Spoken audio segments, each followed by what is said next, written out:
Hello दोस्तों, एक बार फिर से सिटीजनशिप का मामला बोतल से बाहर आ गया है जिन्न के रूप में। 24 जून को परसों ही मिनिस्ट्री ऑफ एक्सटर्नल अफेयर ने यह घोषणा कर दी कि passport alone will not proves that कि आप भारत के नागरिक हैं। एक अकेला पासपोर्ट ऐसा डॉक्यूमेंट नहीं है जो यह सिद्ध कर दे कि आप भारत के नागरिक हैं। तो फिर वो कौन सा ऐसा लीगल डॉक्यूमेंट है जो ये सिद्ध करता हो कि आप भारत के नागरिक हैं? मुझसे कोई पूछेगा भारत के नागरिक आप कैसे सिद्ध करेंगे अपने आप को, तो मैं कुछ डॉक्यूमेंट्स दिखाऊंगा। मैं आधार कार्ड दिखा सकता हूँ, मैं वोटर आईडी कार्ड दिखा सकता हूँ, मैं बर्थ सर्टिफिकेट दिखा सकता हूँ। इस प्रकार के डॉक्यूमेंट्स मेरे पास होंगे जो सिद्ध करते हैं कि मैं भारत का नागरिक हूँ। लेकिन अकेले पासपोर्ट ये सिद्ध नहीं करता कि आप भारत के नागरिक हैं। इसका मतलब ये हुआ कि अभी भारत सरकार ने ऐसा सिंगल डॉक्यूमेंट नहीं बनाया है जो ये पूरी तरीके से सिद्ध कर दे कि आप भारत के नागरिक हैं।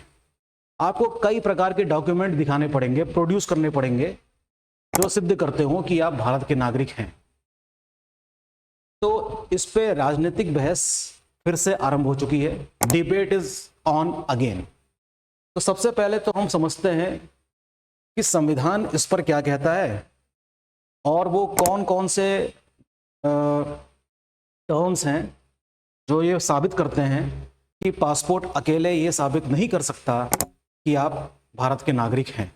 देखिए, सबसे पहली बात तो ये कि एक एक्ट है जिसको हम कहते हैं पासपोर्ट एक्ट ऑफ 1967। उसका सेक्शन 20 ये कहता है कि पब्लिक इंटरेस्ट में भारत सरकार चाहे तो किसी नॉन इंडियन को भी पासपोर्ट इशू कर सकती है। राइट। तो इसका मतलब क्या ये हुआ कि जिस नॉन इंडियन को पासपोर्ट जारी किया गया है वो ये साबित कर सकेगा कि वो भारत का नागरिक है? इसका मतलब इसका आंसर नो है। और ये काफी पुरानी बात है, 1967 की। So possession of passport alone does not prove 100% citizenship. यानी कि पासपोर्ट जैसा डॉक्यूमेंट अगर आपके पास है तो वो पूरी तरीके से साबित नहीं करता कि आप भारत के नागरिक हैं। Citizenship decides by various factors. इसमें कई सारे, है ना, कह सकते हैं कि फैक्टर्स हैं जो ये तय करते हैं कि आप भारत के नागरिक हैं। जैसे birth certificate, domicile proof, status of parents. ये सारी बातें आपने पार्ट 2 में पढ़ी होंगी, हमारे संविधान के भाग 2 में, जिसमें नागरिकता की व्याख्या की गई है पूरे डिटेल में। लेकिन अगर आप पासपोर्ट को आधार मानकर यदि मामला कोर्ट तक जाता है तो ये आप साबित नहीं कर पाएंगे कि देखिए मेरे पास पासपोर्ट है और इस आधार पर मैं भारत का नागरिक हूं। If challenge in court then real proof, birth certificate, descent, naturalization shall be the proof of citizenship, not a passport. तो पासपोर्ट अकेले ये सिद्ध नहीं कर पा रहा है इस कानून के अनुसार कि आप भारत के नागरिक हैं। तो ये तो रही उसकी कानूनी समझ कि अकेले पासपोर्ट सिद्ध नहीं कर पा रहा है कि आप भारत के नागरिक हैं।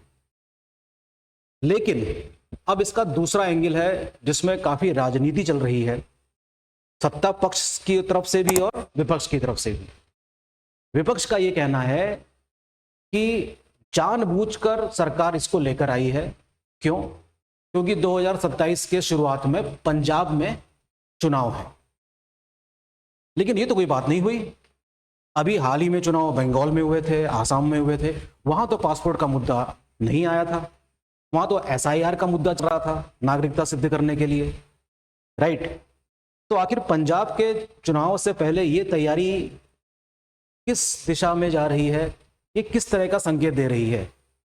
तो हमें पता चलता है कि पासपोर्ट की अगर हम बात करें तो पंजाब उन राज्यों में से एक है जहां पर पासपोर्ट होल्डर सबसे अधिक हैं, सबसे अधिक लोगों में से एक हैं। पहले नंबर पे तो केरला है 31%, और पंजाब की बात करें तो 25%, यानी कि हर चौथे नागरिक के पास वहां पासपोर्ट है। यानी कि ये जो कवायद चलाई जाएगी नागरिकता सिद्ध करने के लिए SIR के जरिए, तो ये पंजाब के लोगों को सिद्ध करना पड़ेगा कि आप नागरिक है या नहीं है। तो विपक्ष का ये आरोप है कि ऐसा करके सत्ता पक्ष इलेक्शन कमीशन की सहायता से कई सारे पंजाब के लोगों का वोट काट देना चाहती है और एडवांटेज लेना चाहती है आने वाले इलेक्शन में। इसमें कितनी सच्चाई है ये तो आने वाला वक्त ही बताएगा। इस न्यूज़ में आप बने रहिए, न्यूज़पेपर्स पढ़िए, तो निश्चित रूप से आपको इसकी सटीक जानकारी समझ में आएगी। मिलते हैं नेक्स्ट लेक्चर में। Thank you.